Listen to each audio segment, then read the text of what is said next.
Hacemos contacto ahora con Luis Carlos Ugalde, martes del punto de opinión del director de Integrale Consultores aquí en Mega Noticias. Luis Carlos, ¿cómo estás? Muy buenas noches. Muy bien, Paco, muy buenas noches. Oye, hace apenas un momentito dábamos el tema de este hombre, Ricardo Gallardo, el candidato del Partido Verde allá en San Luis Potosí. Y bueno, te pregunto a ti porque esta mañana leía yo tu columna y hablabas de dos grandes riesgos en la elección. Platícanos. Bueno, creo que hay dos entidades que a mí me preocupan mucho. Una es Guerrero, porque en Guerrero es probable, aunque no es definitivo, que Evelyn Salgado, hija de Félix Salgado Macedonio, el senador que no pudo ser candidato, gane la elección. Y digo que es probable porque el PRI ha venido cerrando fuertemente y está a una distancia ya muy corta de Evelyn, y de tal forma que eventualmente el PRI podría ganar la elección. Pero a mí lo que me preocupa es que si ella fuera la próxima gobernadora de Guerrero, es una persona que está como candidata por capricho del padre, porque el padre no quería dejar la candidatura y porque dijo, no hay toro, pero hay torita. Lo cito textualmente. Dos, porque la hija carece de experiencia, carece de la formación, carece de los requerimientos básicos para poder gobernar una entidad con tantos problemas de violencia, de pobreza, como es el estado de Guerrero. A mí me preocupa muchísimo que Guerrero, que es una bomba latente en lo social, pueda explotar porque un gobierno encabezado por una persona que está ahí por designio de su padre, que también tiene fama de frivolidad, de abuso, de violencia personal, pueda hacer de un gobierno un desorden administrativo, un desorden político, una cueva de abuso del poder. Y me parece que esto no solamente lo van a pagar los guerrerenses. Guerrero está en el centro de una de las zonas más conflictivas históricamente del país. Y si Guerrero entra en una fase de ingobernabilidad por este tipo de caprichos, me parece que todo el sur del país e incluso la Ciudad de México van a tener un impacto muy grave de gobernabilidad.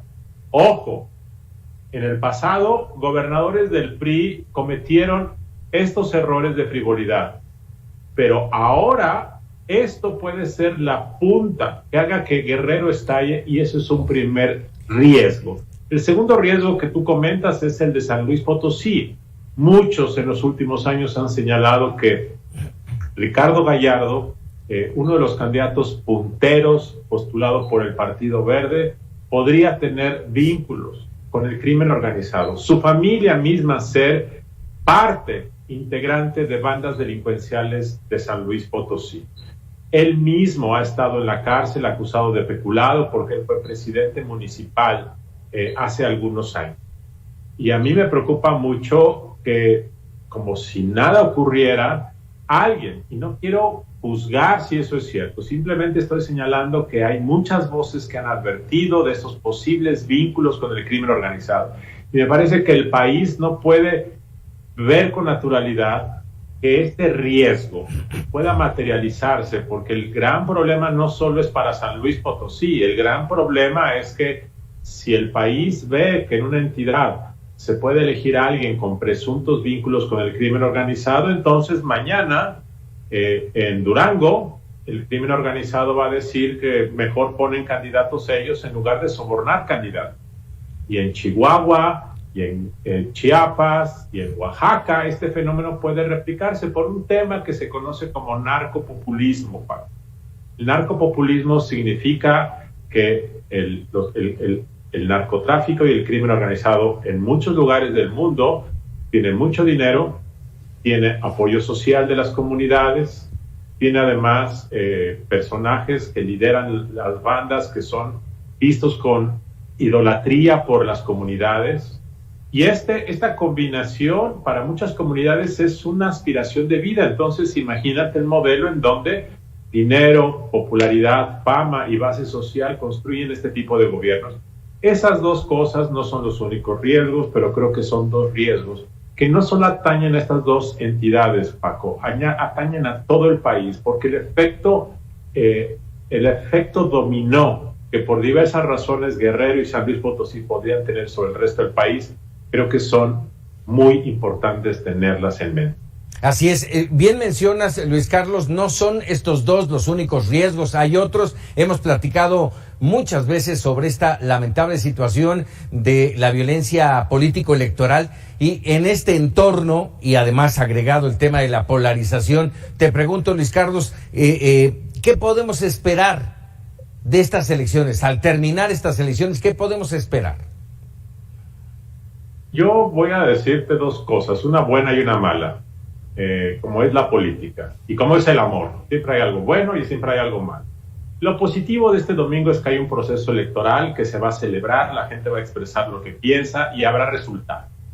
Y eso me parece que es una rutina que es muy benéfica que tenga el país para que la gente se exprese. Y eso nos va a ayudar como país. El lado negativo es que yo tengo la intuición y la sospecha de que el presidente de la República va a tener una reacción negativa frente a la elección.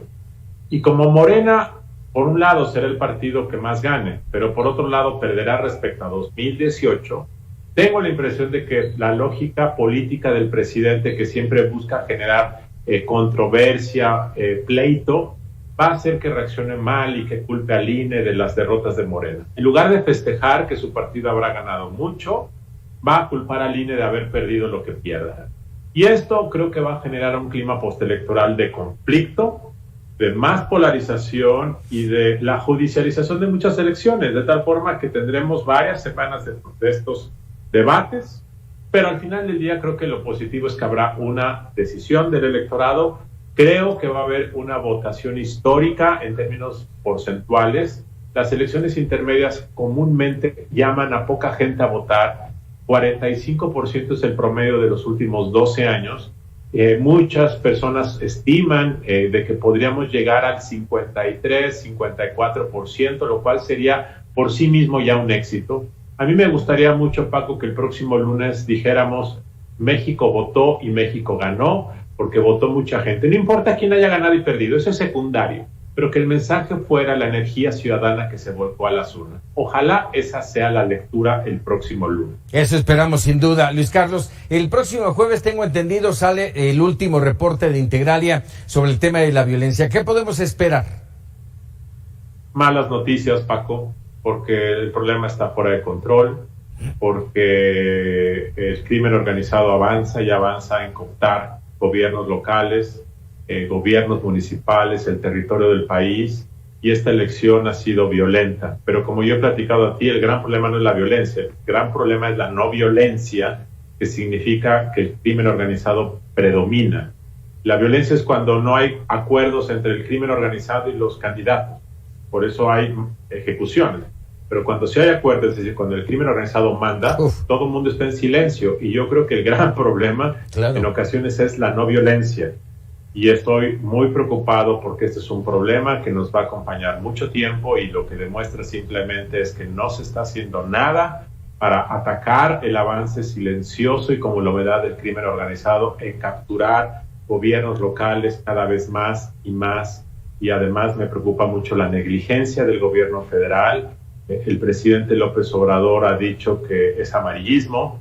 Dijo hoy en la mañana que en 2018 había habido más muertos. Es decir, no hay interés, no hay un sentido de urgencia, no hay un sentido de responsabilidad del Estado mexicano, y eso simplemente significa que este problema nos acompañará por mucho tiempo más. Caray, pues bueno, evidentemente estaremos en contacto el próximo jueves, ya con la veda encima.